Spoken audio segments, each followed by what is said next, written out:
Welcome back to another episode of A Gift from Adversity. My name is Juri Love. I'm your host. Today we are recording episode 143. Before I introduce our guest, I want to introduce my book, which is the same title as this podcast, A Gift from Adversity. It's available on Amazon if you type A Gift from Adversity by Juri, Juri, Love. And the subtitle of this book is Overcoming Sexual Abuse, Domestic Violence, Bullying, and Homelessness. After I published this book, I got a lot of messages from all over the world that people are sharing their adversities. I felt compelled to start this platform last year to share not only the story of the adversity, but tools that people use to overcome and a gift that came from it. And I'm very, very grateful to have so many wonderful guests from all over the world. So let's invite our guest tonight. Hello, Lisa. How are you doing? I'm doing great. Thank you so much for having me. Absolutely. So let's start with your name, where you're coming in from today, and then what you do, and if you have any social media or any website that you want to promote. Sure. My name is Lisa Boehm, and I am coming in from Regina, Saskatchewan, Canada, which is a big mouthful. But for any folks that are listening, not sure where exactly that is, pretty much right in the middle of Canada. And I as well have a book, and my story we'll get to in a minute, but you can follow me on Instagram at Rising Strong Podcast.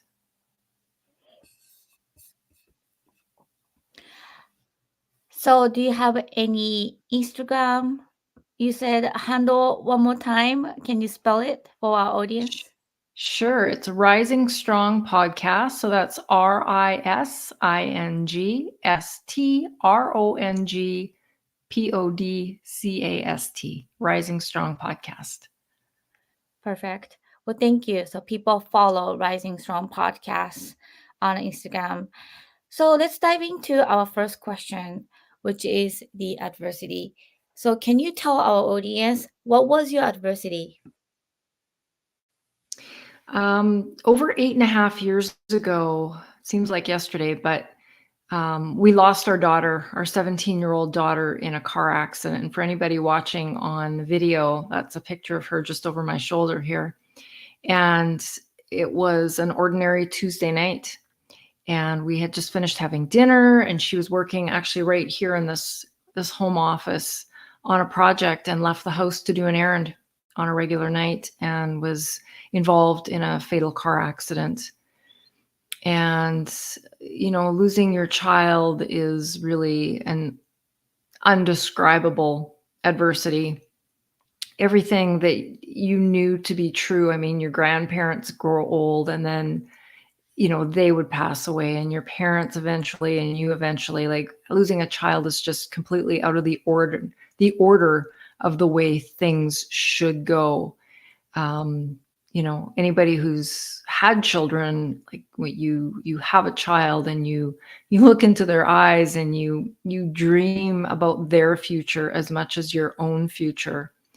And all of a sudden, all of these things I thought to be true were no longer true.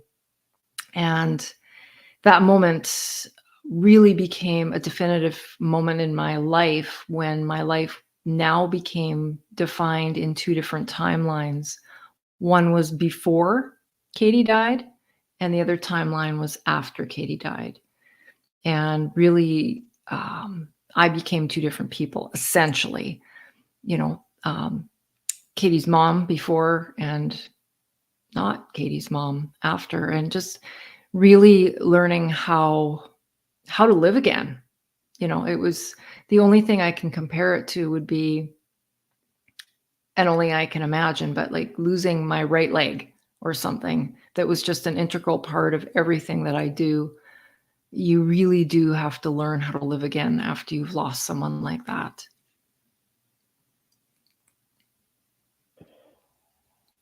I am Very sorry to hear.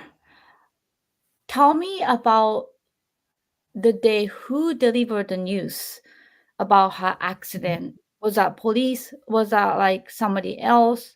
How did you learn? Yeah, it almost like what you see on the movies. My kids always had to be home at 10 o'clock on a school night. And I remember getting ready for bed myself and texting my daughter at quarter to 10 and said something to this effect that, hope you're on your way. See you soon. And got into bed. And instead of my daughter coming through the door at 10 o'clock, we got the knock on the door at 10 o'clock at night, that the knock that every parent fears. And it was a police officer and the coroner. And ironically, I thought they were there to tell me that one of my kids had gotten into trouble. I had no idea what they were about to tell me.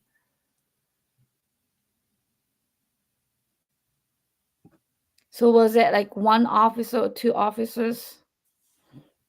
One police officer and the coroner.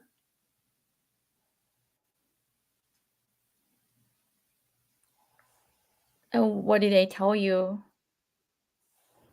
You know what? They didn't waste any time. They said, Mr. and Mrs. Boehm, we'd like you to have a seat. We regret to inform you that your daughter Katie has been killed in a head-on collision. Just like that. And, my husband and I looked at each other because we had just had dinner together as a family. She was just sitting in this very office. She'd just gone out for an errand. Like, how could this happen? And even to the point where my husband asked the officer, well, how are you sure? How do you know it was her? Well, she had her ID on her.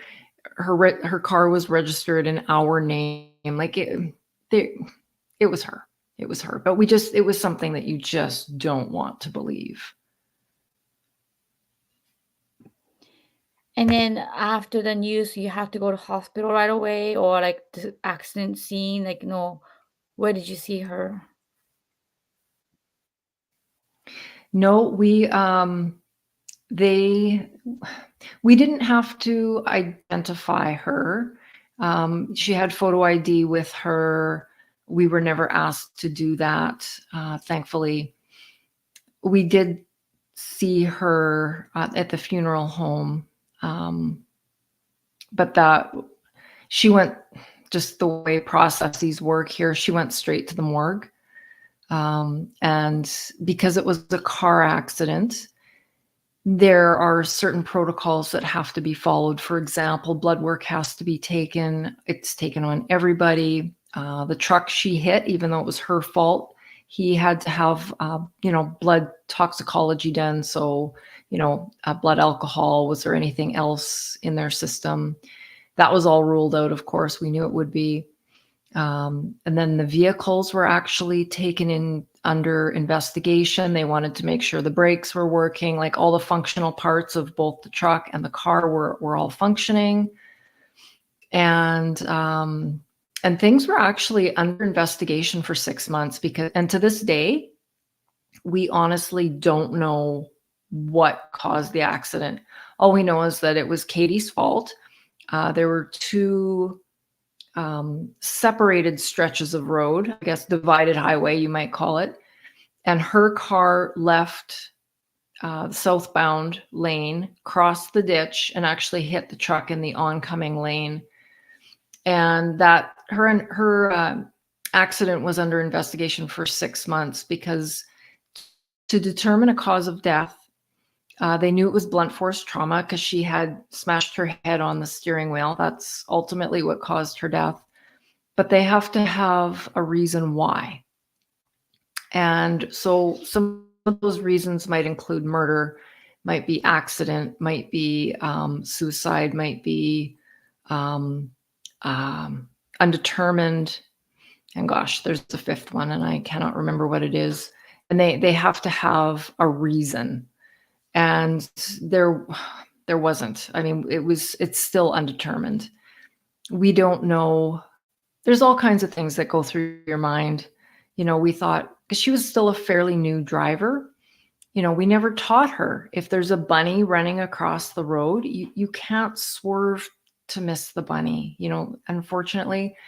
Or I know myself, sometimes my purse has fallen off the passenger seat and onto the floor, and I'm driving, reaching down to try and retrieve my purse.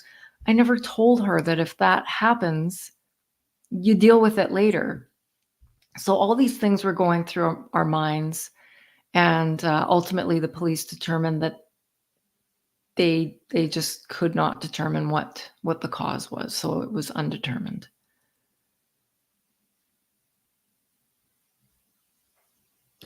And do you have any other child, or she was the only child? No, I have a younger son. So Katie was the oldest, and my son was 15 when his sister died. And it's been a tough journey for him as well. And how old is he now? He's 23. He'll be 24 in June, and doing very well now. He was a 15-year-old boy. He didn't really have any tools or life skills to cope, but he's come a long way in the last 8 years.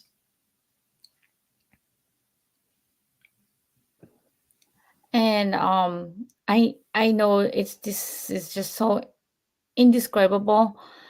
Um, that the officer comes and then tells the news like that.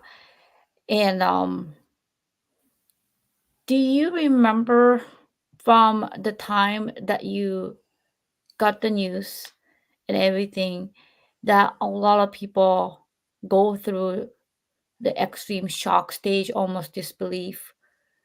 Did you like do you remember that it took a long time for you to process and actually cry, or like were you able to process it right away? That's a good question. What I do remember is the officer, he sat us down, he gave us the news, and then, he was asking us questions. Like, I think they were trying to rule things out. Now that I look back, what kind of state of mind was she in when she left the house, all this kind of thing. And I remember not crying, but I remember shaking so badly, like my knees were bouncing off of the couch inches. I had no control over my body that way. I was just shaking so badly. And even after the officer left, he had called my parents. My parents came over right away. They stayed with us for a bit. I sent them home because it was getting late. And then my daughter's boyfriend and his family, who I work with, they came over around midnight, stayed for a bit. I sent them home. And I remember my husband and I laying in bed, our eyes just as big around as saucers, just staring at the roof and staring at the ceiling. And I think I cried a little bit then, but it was more the shaking, and we just were in complete disbelief. It's and I remember seeking help. I sought a lot of help, but seeking help early on because I was afraid that I wasn't really crying. I mean, I was broken inside, absolutely broken, but I guess I was so worried about my son that I was really pushing my grief down, and I was really afraid that I wasn't grieving right, which I later learned that there really is no right or wrong way to grieve. Everybody does it differently, but yeah, I didn't cry in the beginning. Not that sobbing cry. I mean, there was definitely moments of crying, but not what I would have imagined it would be. That would come later for me. So would you say like a year later, like 3 months later, you remember the moment that you just like sunk in and then just started to like completely process? You know what? I definitely hit a horrible, horrible rock bottom at around the 6, 7, 8 month mark. Like, having suicidal thoughts and just, yeah, on my hands and knees with tears, and also hand in hand with those tears, just yelling and shouting, angry with God, the universe, the powers that be. How could you let this happen?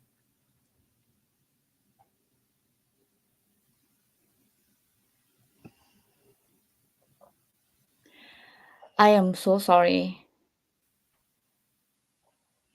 Thank you. Oh. So how about your relationship with your husband? Um, did it get stronger? Did you have good communication, or did it get kind of rocky? Were you able to kind of work as a unit, including your son too? It just like everything changes. Everything changes 100%. I will answer that starting off by saying that there's a myth that marriages will end after the loss of a child. When I wrote my book, I did a lot of research on that. And actually, what turns out to be true is that, if your marriage is okay, and nobody's marriage is perfect, right? But if your marriage is okay, your communication was okay before, your marriage will likely last. But if your marriage was kind of rocky to begin with and barely hanging on by a thread, losing a child will probably be the end of your marriage. But it's about 72% of marriages do last. But having said all of that, it's incredible. My husband and I would say, are best friends. We agree on all the 99.999% of things. We agreed on, how to raise our children, finances, all of these major things that couples often fight about. We always agreed with. And yet we could not have grieved more differently. I was I needed to be active in my grief. And what I mean by that is I needed to do things. I wanted to create a scholarship for her right away. I created Katie's Closet at the high school, where I donated lots and lots and lots of gently used graduation gowns for girls and families who couldn't afford to have these things at graduation time. I worked with the city. So the section of road where Katie died, it's a long story. It's a complicated story, but there were no lights along that section of road. And we do believe that that was a part of the reason for the accident. So I fought with, or worked with, the city and the province to make sure that lights were erected there. But I was very active in my grief. I needed to talk about her. If news stations contacted me and wanted to do a story, yep, I'm there. That was my grief. My husband wanted to grieve quietly. And our communication, for the most part, was in the toilet, because I wanted to talk about Katie. I wanted to do all these things. I wanted to tell him my ideas. If I had met with a grief group, I wanted to come home and share things with him, and he didn't want any part of it. Didn't want to talk. I tried to drag my son and my husband to therapy. I managed to get them there twice.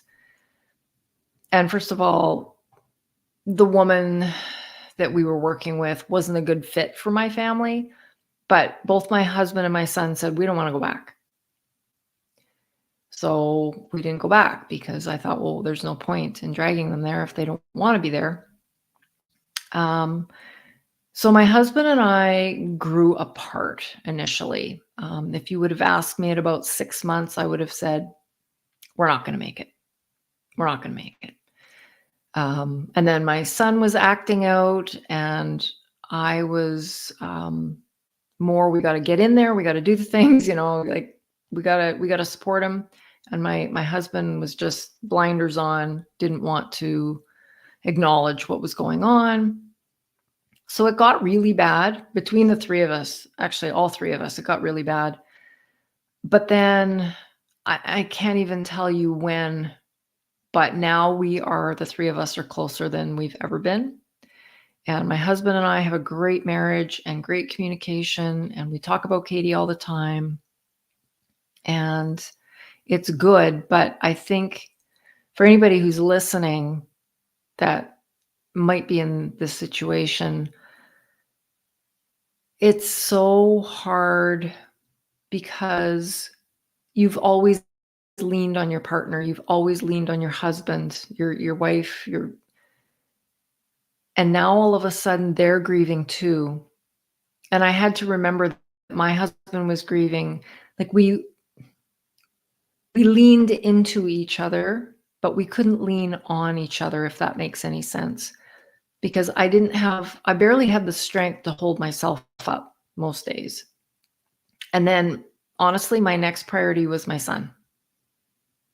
I mean, as terrible as it might sound, I felt like my husband is an adult and he knows that I'm here for him, but my son really needed me. Yeah, so things were messy. The only thing that we did that I think helped us was we would always say, I love you. I wish I could help you, but know that I love you. And, we each did what we each needed to do. I went to therapy, lots and lots of therapy, and did other things. And he just quietly dealt with his grief on his own until he was ready. And then we met back in the middle.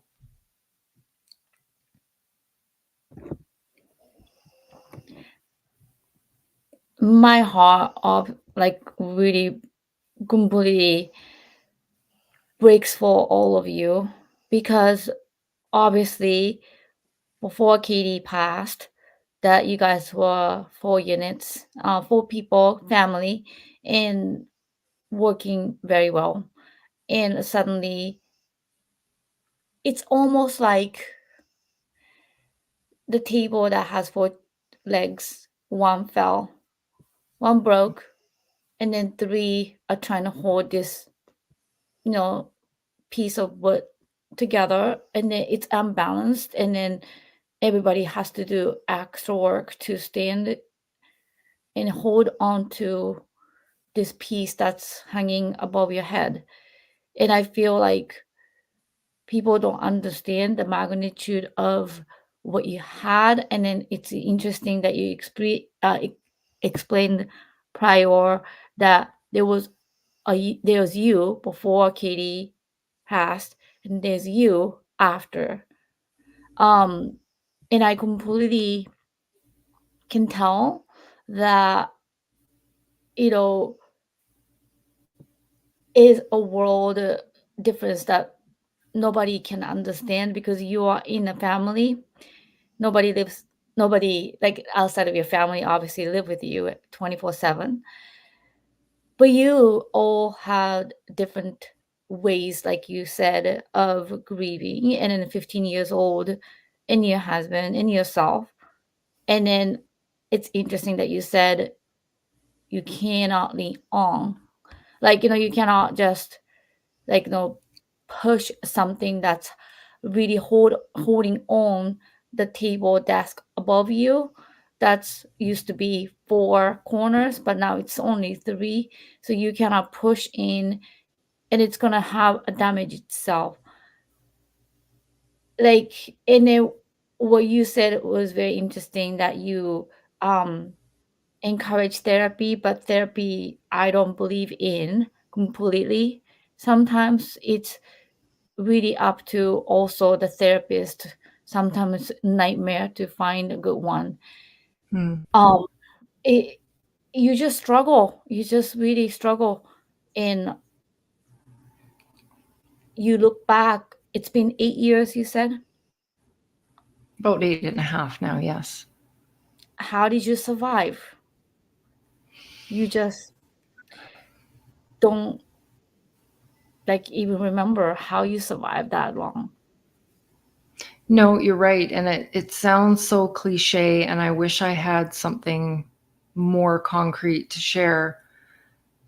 But in the acute grief, like in the first, 6 months to a year to the first 2 years, even, sometimes it's moment by moment. Sometimes it's just 5 minutes to 5 minutes. It's the day. Like if you survive the day,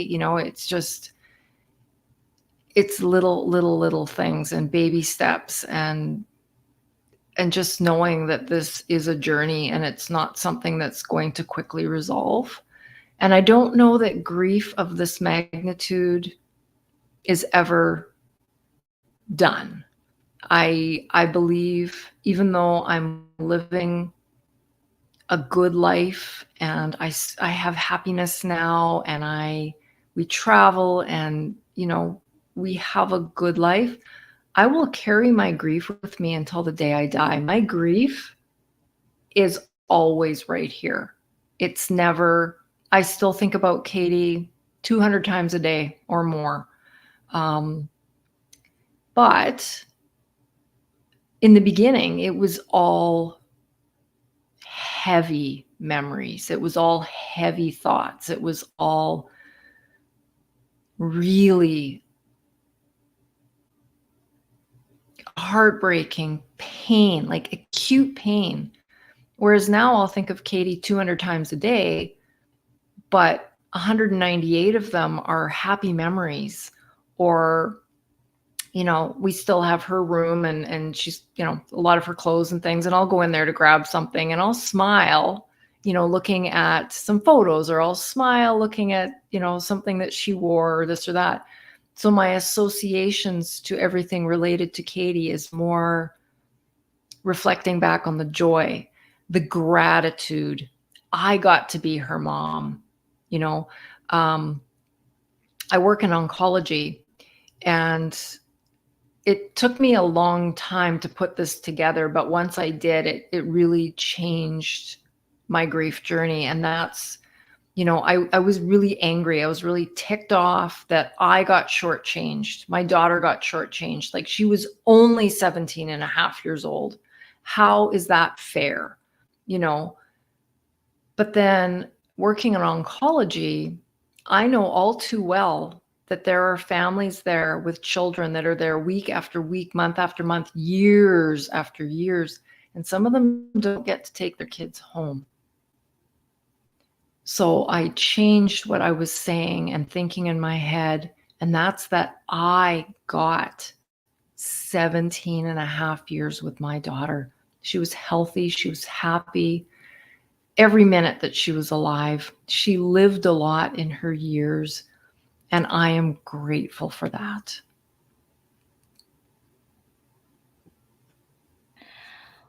Thank you so much, Lisa, for sharing your pain and grief. And question for you to dissect a little bit more. Did you feel like you lost friends after her death? Because I have a friend who lost her son for to cancer like very young, and she said a lot of people stopped talking to her because they didn't know really what to say to her, but she needed a friend. So, for instance, when he was alive, the people came to drop food, gifts, but after the death, it completely stopped, and then nobody knew what to say. It's not like they didn't want to be friends anymore, but it was just, I guess, too heavy. And she said she lost a lot of friends that Mhm. nobody, well, she said everybody stopped talking to her. Did that happen to you? Yes and no.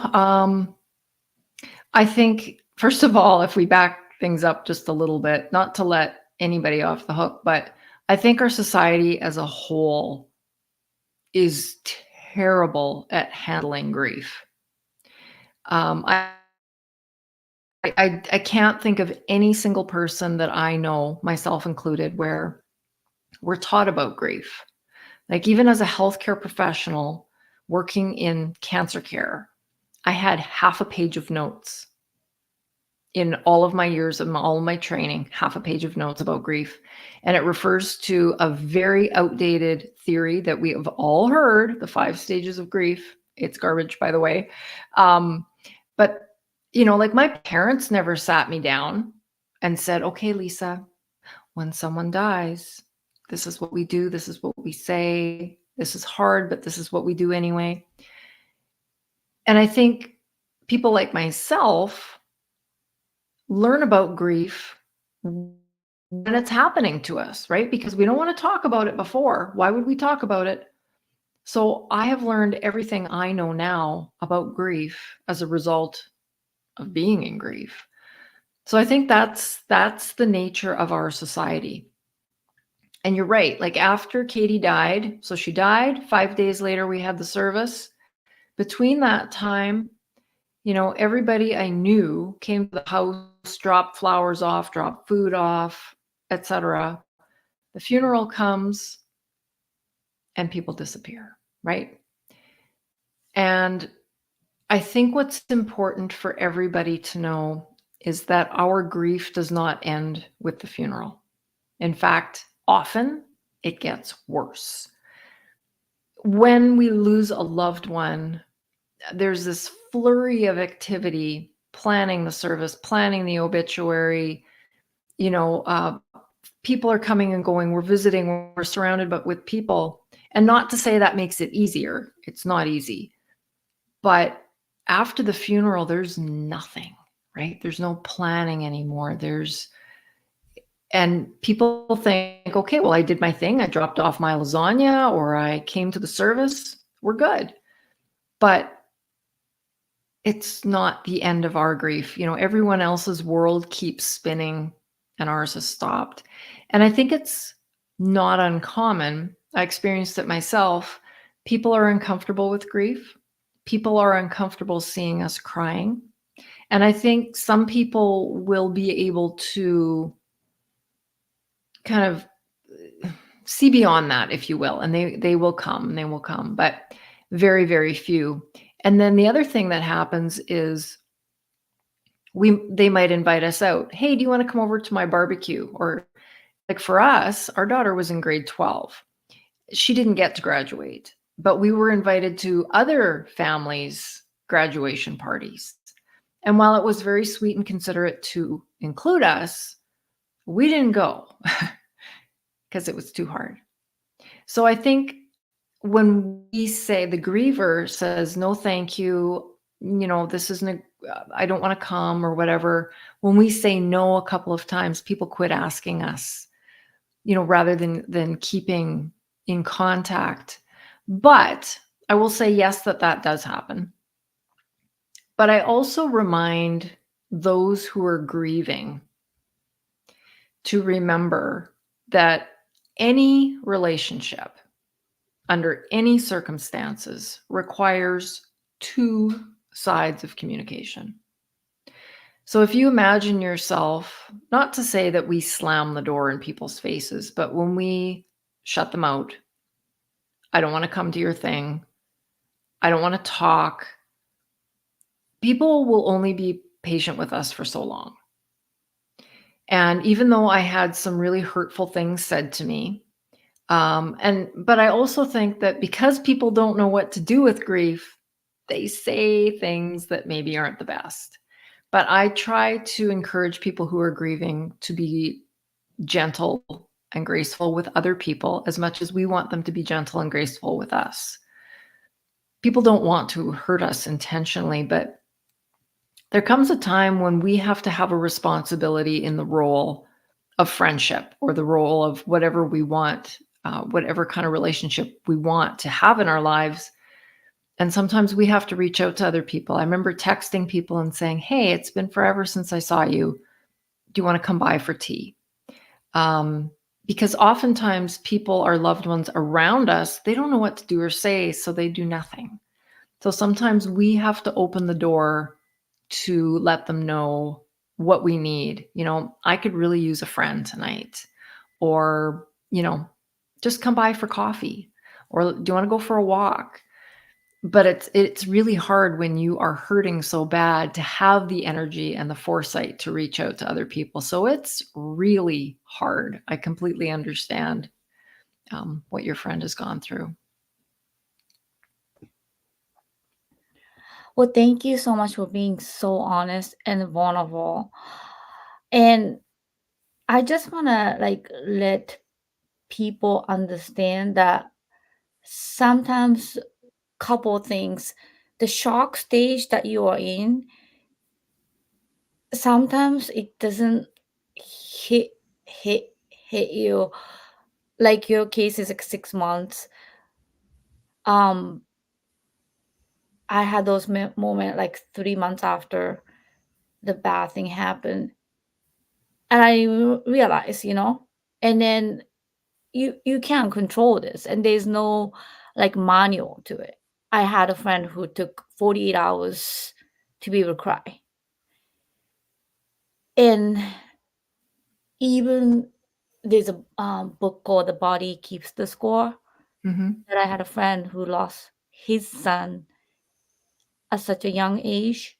The 30 years later, the same time, same day that he woke up with anxiety, 30 years later, had no idea why he woke up with so much anxiety. And that's the time that his son passed 30 years ago. Hmm. So sometimes it hits you in a very different way, and the body sometimes remembers certain things, and then anniversary is hard. And I have a friend who lost his father to 9/11, Oh. 2001. Still September 11th, he shuts off everything. Hmm. You can't process that day. Hmm. So the grief part of it is so interesting that you said that um there's not so much that people know about, and then what to do. And like I don't know what to do. I i don't know what to say to people who lost their child. And sometimes the counselor could say awful things. I have a friend who lost who's his brother, and then his parents went to, well, people force you to go see grief counselor or whatever. Mm. And then they went and they said losing a child is like a stock market, and that's what the therapist said. Oh And then my they gosh. they never went back. No, I wouldn't either. Imagine, yeah, imagine your therapist say such a thing, and yeah, just like a stock market, right? So what I'm trying to say is sometimes the therapist can traumatize you. Like I had a horrible therapist who completely fell asleep on me. I had to wake him up, or like yarn, or like say, "Yeah, you should punch somebody," or something like useless, Mm. Hmm. completely useless. So there are good therapists out there, but another thing is that people often think that finding a therapist is a solution like this, a quick fix. But then Mm-mm. you said 8 years ago, and you still think about Katie for 200 times a day, and then nobody is there 24 hours, 24/7 with you to listen to you and then to deal with you and then your grief. And then the therapist is maybe once a week, and they're getting paid good money, and they listen to other people. So, they are just like band-aid. And the fact that you need to really process over time, and then just to see it like completely different light for the life that you had before and then after. So I'm again very sorry, and then thank you so much for sharing your honesty and story. And I know some people who are listening out there appreciate you as well. So I want to shift our question to tools that you use to overcome. I know you mentioned some of the things, But Lisa, tell us, what do you think the best tools that you used to deal with or overcome this adversity? Well, I will be honest and say that as you mirror what you said, and there's not just one thing. Um, I do think that therapy is important, but I also think that that's one of many things that we should be doing. And a therapist can't solve our problems. They can help us. Like I always think of an onion when I think of therapy, and I think a good therapist, like you say, there's some good ones and not so good ones, but a good one will help you gently peel back those layers of the trauma, because trauma is big and ugly and scary, and you can't just dive into all of it, right? It's got to be very handled very gently. Um, so I do think that therapy is important, but with the right person. For me, right off the bat, again, sounds cheesy, sounds cliche, but it was so important, is self-care. I was a health coach before I lost Katie. I was a daily exerciser. I have a myriad of gut issues, so I have to eat well or I pay the price. But I think I lasted 8 days without exercising. And we have a home gym here, just basic stuff at home. And it was almost like I could hear Katie talking in my ear on the morning of the 8th day. Mom, go downstairs, exercise. You know you're going to feel better. And, it's not like I went right back to my routines and I was, lifting all the heavy weights and running the miles. And, it was the first long while, it was just, touching my toes, bending, maybe a few light weights, going for a walk, maybe around the block, but moving my body. And then eventually, like within a month, I think I was running miles. And I mean, I'm not a runner. It's not a pretty thing to see, but it that the feeling and the endorphins that exercising gave me just enough hope that I could get through the day. And that's all I needed, was just to get through the day, to get through the day, to get through the day. I wasn't sleeping. Sleep still is not an easy thing for me, but of course, the more I exercised, the better I slept. So that helped me. I also met a group of other grieving mothers where I live. And, in this digital age that we live in, there's lots of great things about technology, but I really, really think in times of crisis, in times of adversity, we need people. We need face to face. Like there's nothing like a real hug. And the beautiful thing that I found about meeting with other people that were going through the same thing as me was it gave me hope. Because I remember, even a couple of weeks after losing Katie, I met a whole room full of other mothers who had all lost children and clearly were, further down the road than I was.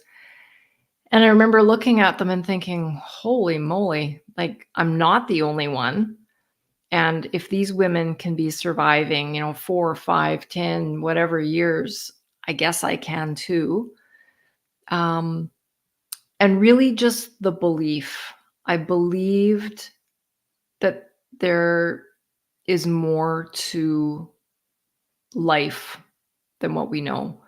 That's another podcast for another day, but I really truly believe that Katie is still here. She's just here in a different way that I can't see her.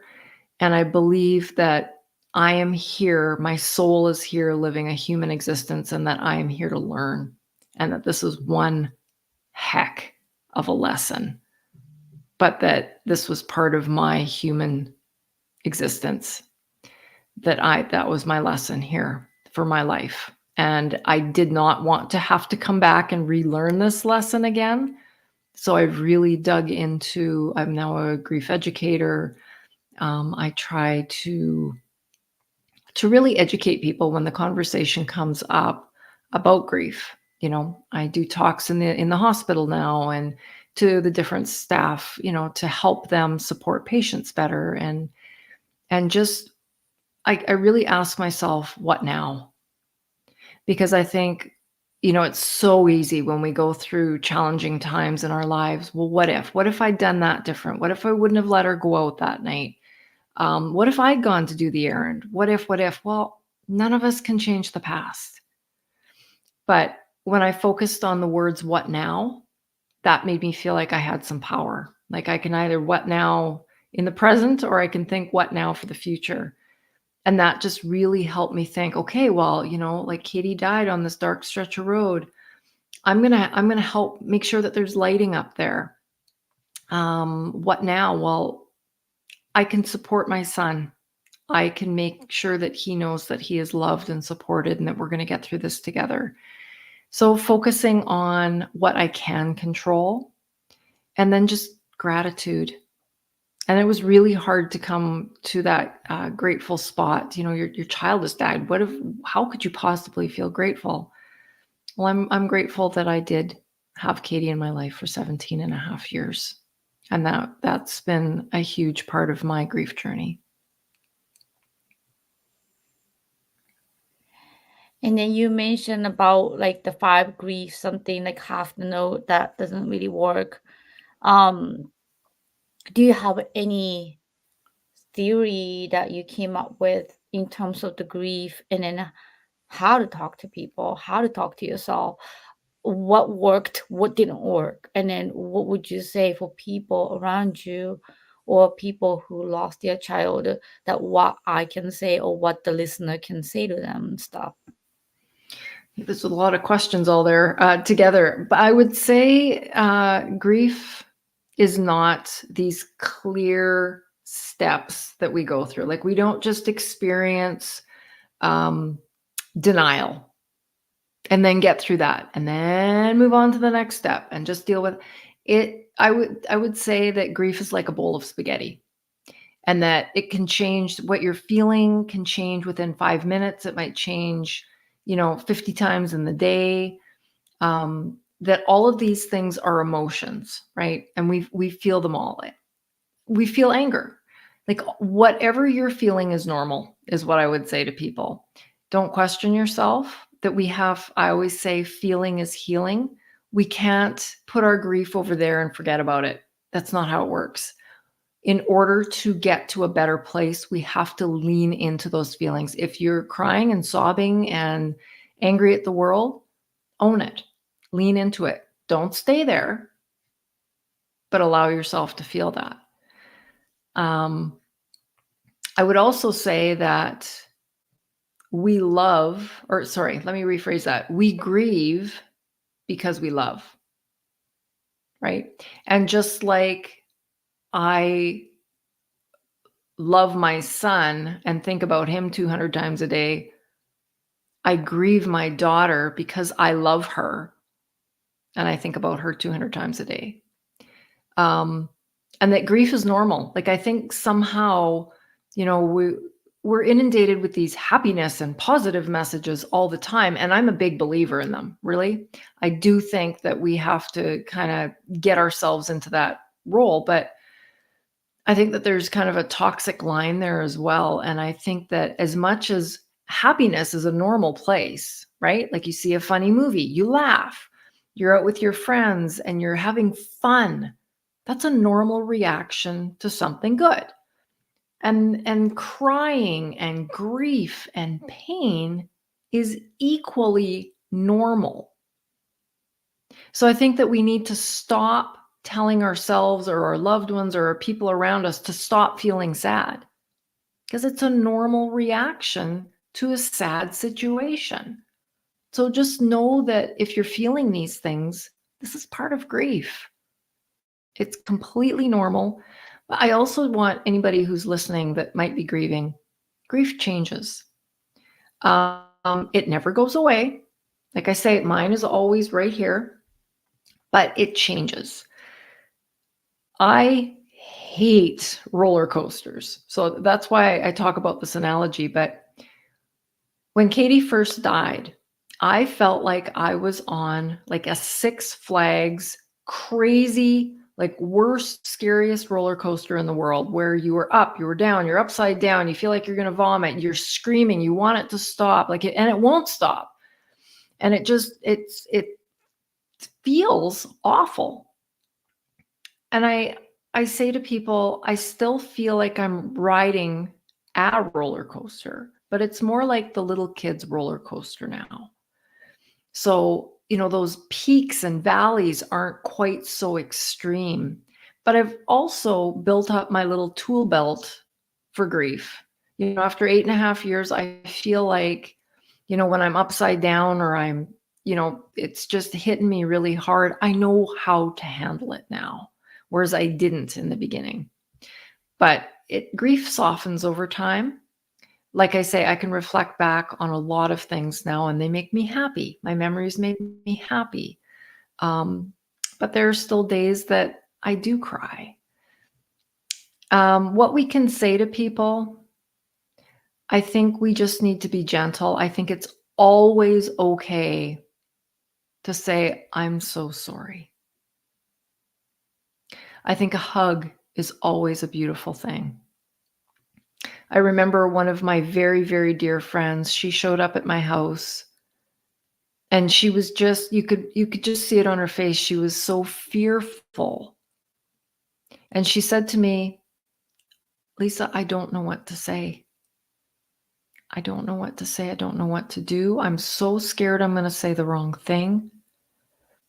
And just by her saying that to me, it meant the world to me.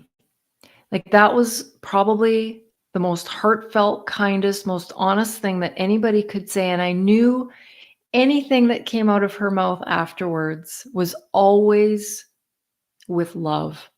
And I remember one time after she said that, so maybe months later, I was at her house and she said, our daughters went to school from kindergarten all the way through grade 12.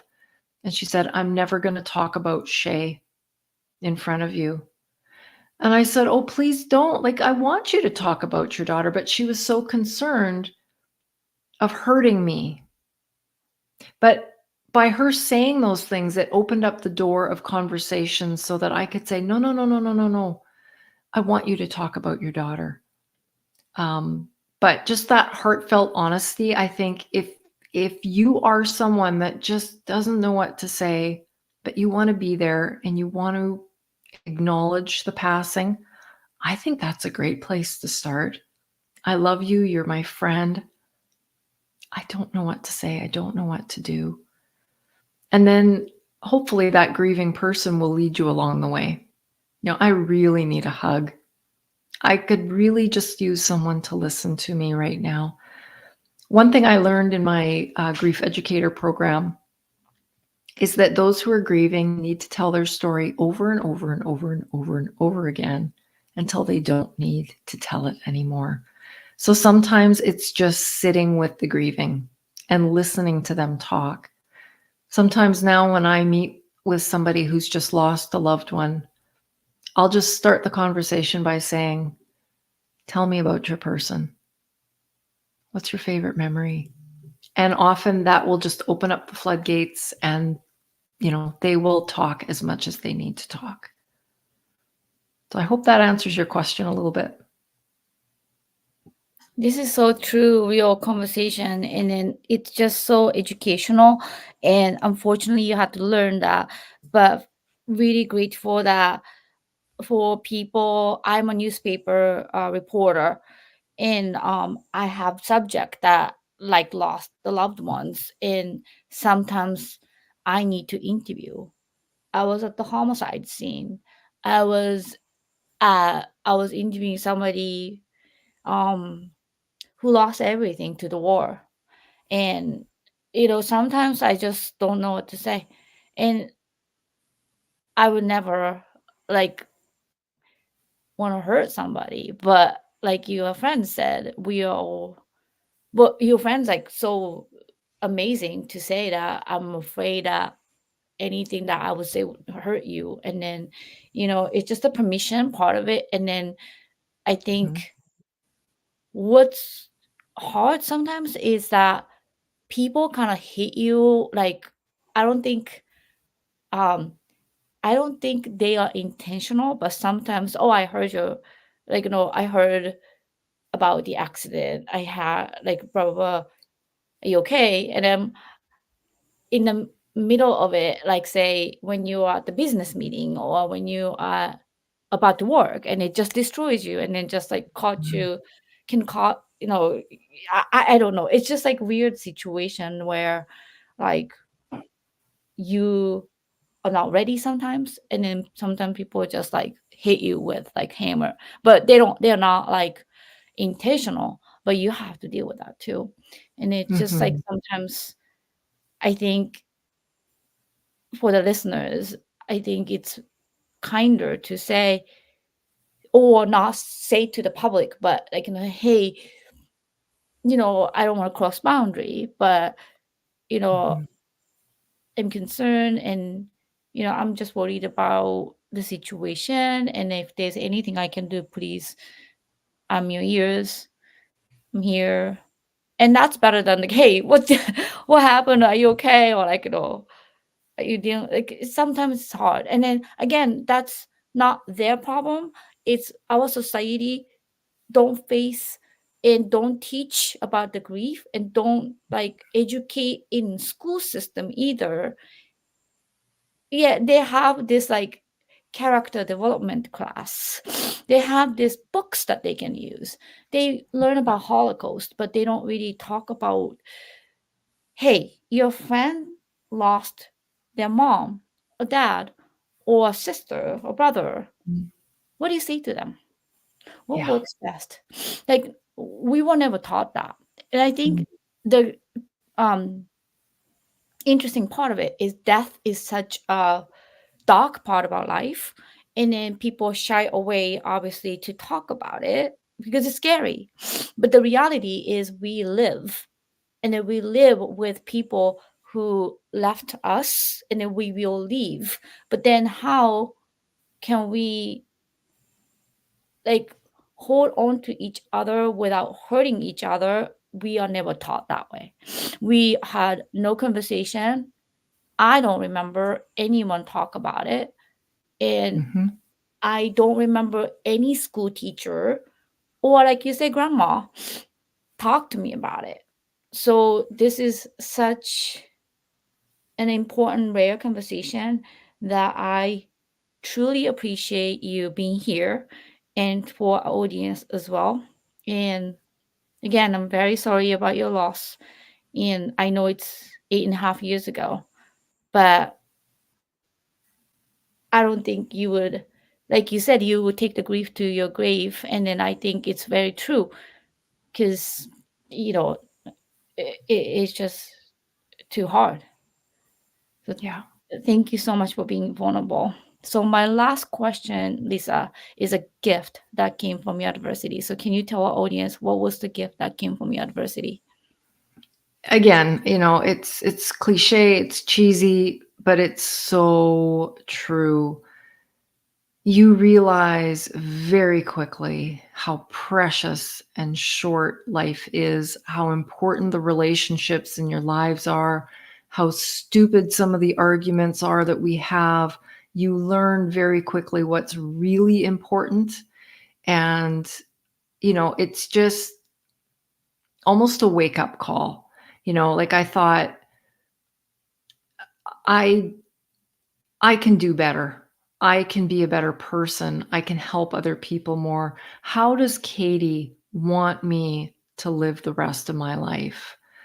You know, um, when I do public speaking, part of my talk is, you know, I never want Katie remembered as the girl who died in the car accident. That was a tiny, when you look at her 17 and a half years, that was a tiny moment in time. Granted, it was a big ending, But I don't want her remembered that way. I want her remembered for, like her wicked sense of humor and she loved her makeup and she loved practical jokes. Like those are the important things that I want her remembered for. And it kind of is a big question to me. How do I want to be remembered? I just think that this was an opportunity for me to learn how to be a better person and to shine my light the way Katie shines her light from the other side. Thank you very much. Before I let you go, is there any advice that you can give to especially a parent who might be listening and then who may have lost their child? What is your biggest advice that you can give?